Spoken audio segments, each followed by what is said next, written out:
Assalamualaikum warahmatullahi wabarakatuh. Perkenalkan, nama saya Fitri Mardatila. Di sini saya akan menjelaskan mengenai mata kuliah studi kelayakan bisnis. Apa itu studi kelayakan bisnis? Jadi studi kelayakan bisnis adalah analisis menyeluruh yang dilakukan untuk menilai kelayakan suatu bisnis sebelum dijalankan. Studi ini bertujuan untuk mengidentifikasi potensi masalah atau hambatan yang mungkin timbul, serta menilai apakah bisnis tersebut dapat berjalan dengan sukses. Jadi studi kelayakan bisnis penting dilakukan untuk pertama, mengurangi resiko yang terkait dengan investasi dan operasi bisnis. Yang kedua, meningkatkan peluang keberhasilan bisnis, dan terakhir, mendapatkan dukungan finansial dari investor atau lembaga keuangan. Adapun perbedaan studi kelayakan bisnis dan perencanaan bisnis. Studi kelayakan bisnis yang pertama memiliki fungsi investigasi, yang kedua mempertimbangkan dan mengkaji beberapa alternatif, dan terakhir menjadi basis dalam bisnis plan. Sedangkan perencanaan bisnis yang pertama berisikan langkah-langkah untuk mewujudkan proposal bisnis, yang kedua mengkaji satu alternatif, dan terakhir berisikan blueprint dari project implementation.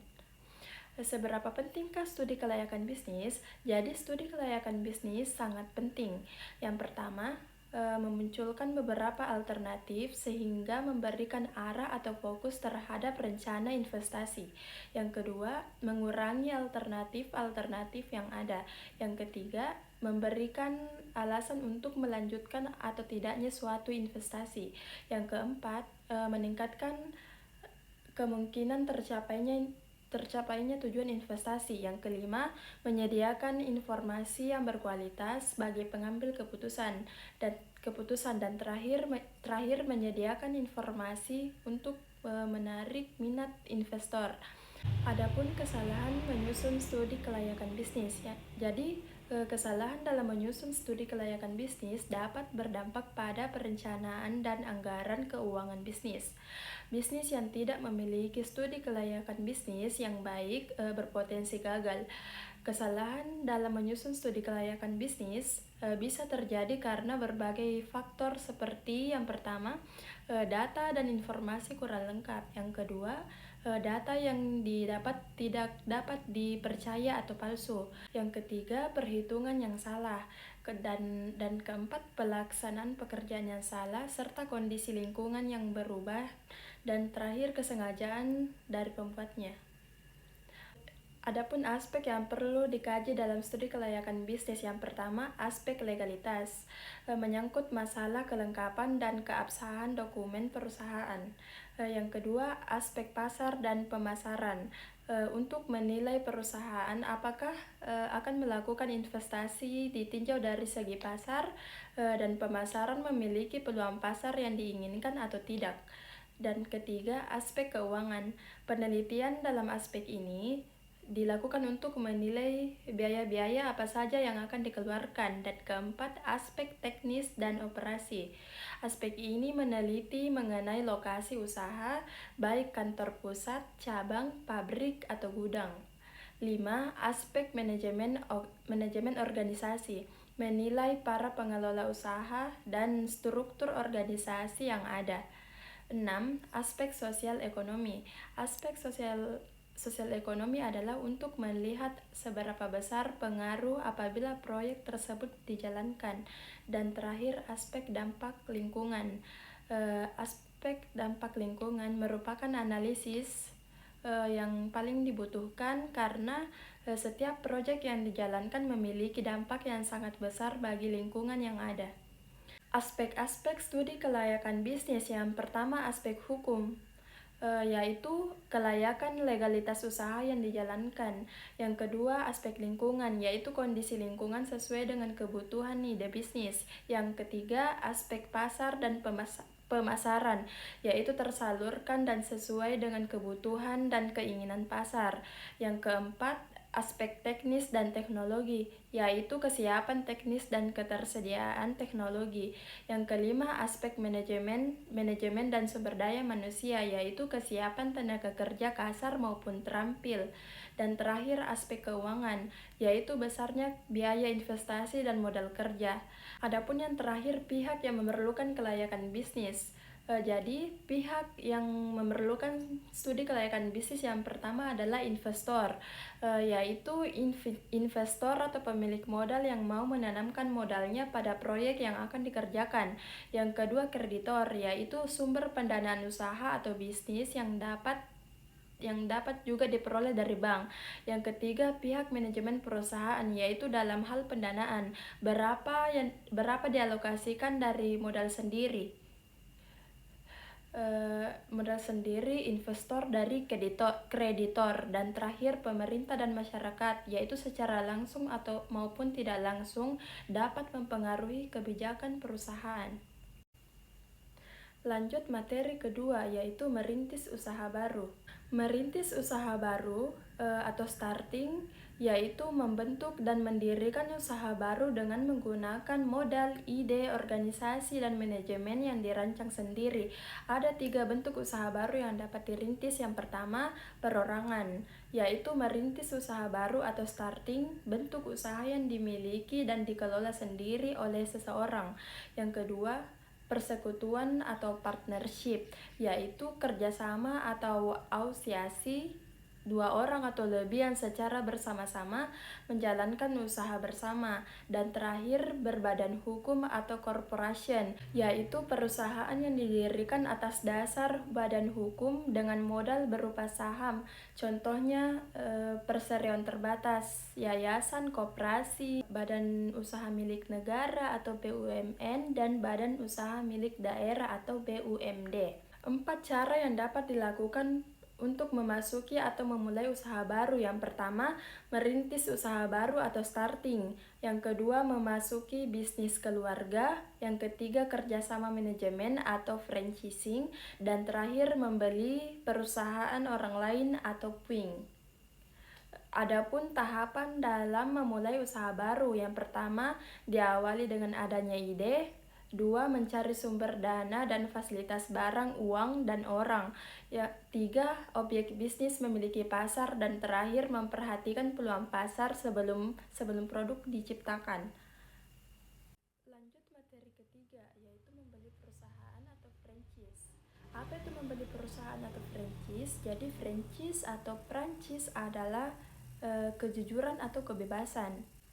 Franchise adalah membeli paket bisnis orang lain, di mana kita akan mendapat outlet untuk berjualan, bahan baku bulan pertama, tata cara dalam buku panduan, hak berkonsultasi kepada pihak penjual franchise, serta lisensi penggunaan merek dagang bisnis tersebut. Adapun jenis franchise, yaitu franchise luar dan franchise dalam negeri. Franchise luar yaitu cenderung lebih disukai karena sistemnya lebih jelas. Merek sudah diterima di berbagai negara dan dirasakan lebih bergengsi. Franchise dalam negeri yaitu pilihan investasi untuk orang-orang yang ingin cepat menjadi pengusaha, tetapi tidak memiliki pengetahuan cukup rantai awal dan kelanjutan usaha ini yang disediakan oleh waralaba. Adapun contoh franchise di Indonesia, misalnya Indomaret, Starbucks Coffee, Burger King, dan MC Donald. Bentuk franchise. Yang pertama, produk franchise. Produsen menggunakan produk franchise untuk mengatur bagaimana cara pedagang eceran menjual produk yang dihasilkan oleh produsen. Yang kedua, manufacturing franchise, yaitu jenis franchise ini memberikan hak pada suatu badan usaha untuk membuat suatu produk dan menjualnya pada masyarakat dengan menggunakan merek dagang dan merek franchisor. Jenis franchise ini seringkali ditemukan dalam industri makanan dan minuman. Yang ketiga, business opportunity ventures, yang bentuk ini secara khusus mengharuskan pemilik bisnis untuk membeli dan mendistribusikan produk-produk dari suatu perusahaan tertentu, misalnya pengusaha mesin-mesin penjualan otomatis atau distributorship.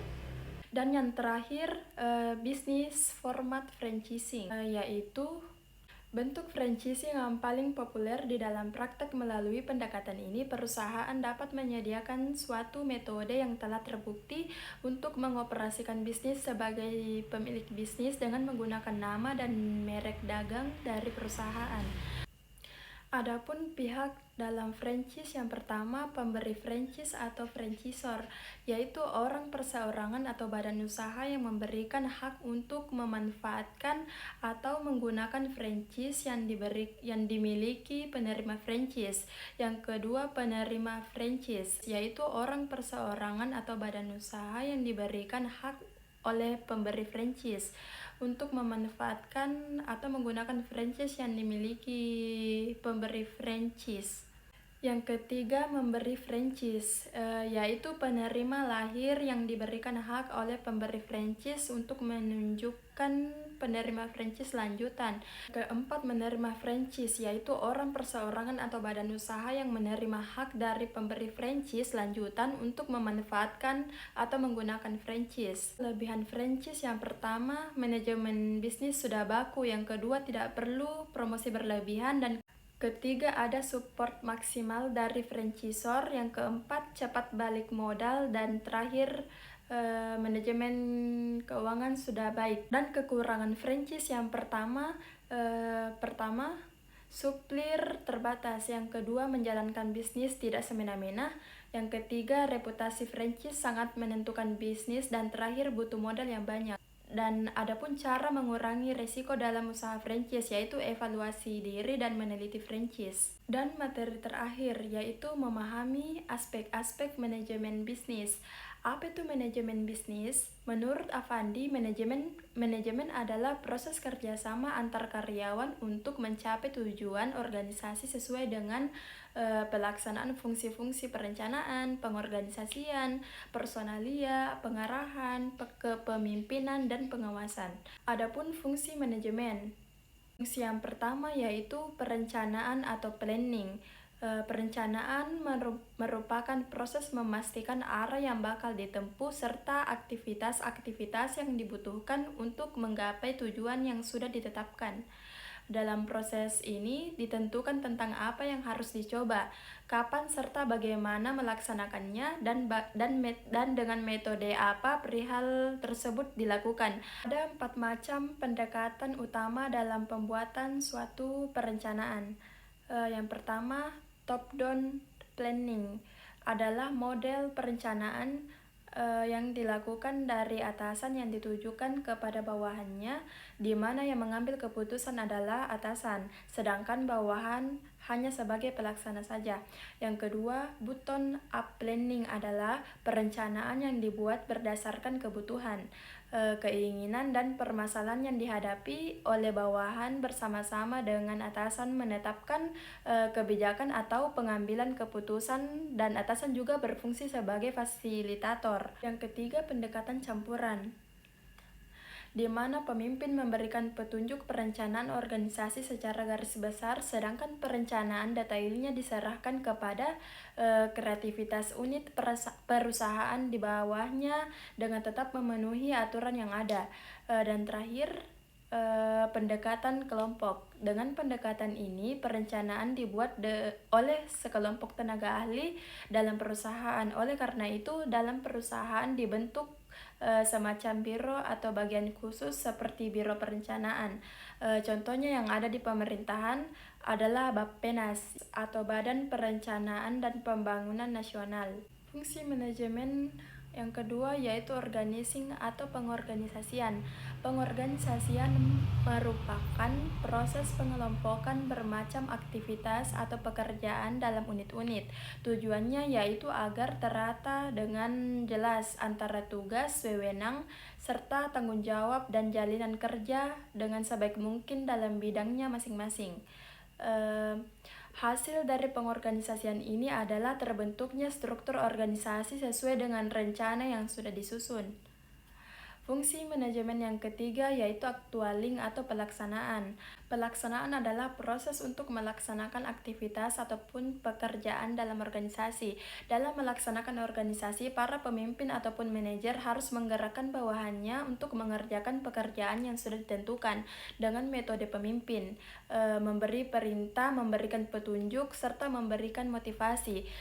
Fungsi actualing yang pertama mempengaruhi seseorang atau orang-orang agar bersedia menjadi pengikut. Yang kedua, melaksanakan daya tolak pada seseorang. Yang ketiga, membuat seseorang ataupun orang-orang suka mengerjakan tugas dengan lebih baik.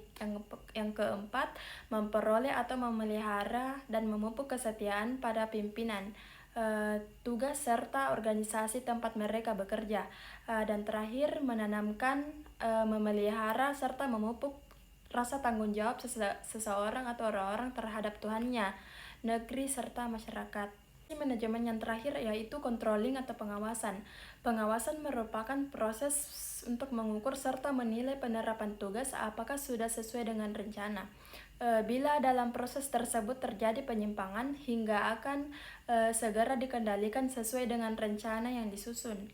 Dengan terdapatnya pengendalian ini diharapkan tujuan dicapai dengan sasaran yang sudah ditetapkan. Dan fungsi controlling yang pertama menghindari terjadinya penyimpangan atau kesalahan dengan melaksanakan pengendalian secara rutin. Yang kedua, memperbaiki bermacam penyimpangan yang terjadi. Yang ketiga, mendinamisasikan organisasi, dan terakhir mempertebal rasa tanggung jawab.